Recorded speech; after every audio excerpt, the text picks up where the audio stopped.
Mr. President, the United Kingdom remains deeply concerned by the ongoing crisis in the northwest and southwest regions of Cameroon, which SRSG Fall described.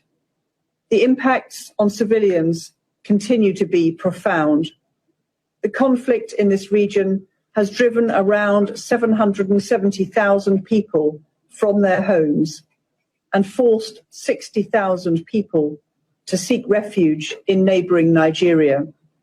Only 30% of schools are currently open. This conflict, compounded by the effects of COVID-19, has exacerbated humanitarian needs across the country. In September, the United Kingdom announced a further $6 million to fund humanitarian actions in Cameroon. This funding will provide vital assistance, including food, medical supplies and sanitation provisions, to tens of thousands of vulnerable people, and brings our total humanitarian support to Cameroon in 2020 to $18 million.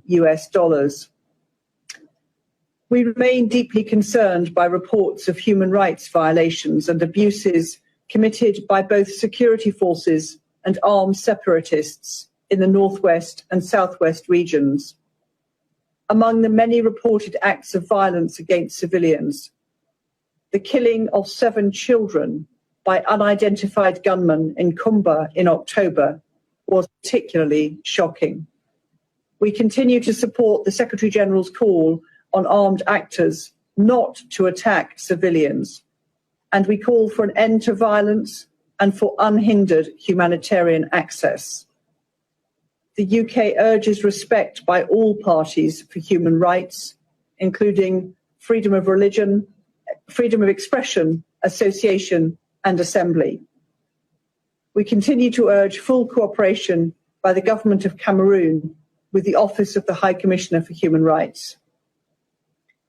I commend the steps taken by the Government of Cameroon to address the crisis and respond to the recommendations grand dialogue in October 2019, including the holding of regional elections on the 6th of December.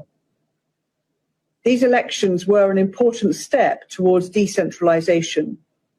Inclusive dialogue remains pivotal in achieving a just, peaceful and durable resolution to the northwest-southwest crisis, which meets the reasonable demands of the moderate majority. All parties should remain engaged in good faith in dialogue and peace-building efforts, including the Swiss-led efforts to facilitate talks between the Government of Cameroon and separatist groups. I hope that Cameroon's international and regional friends and partners will also continue to support efforts to restore peace and security in the northwest and southwest regions.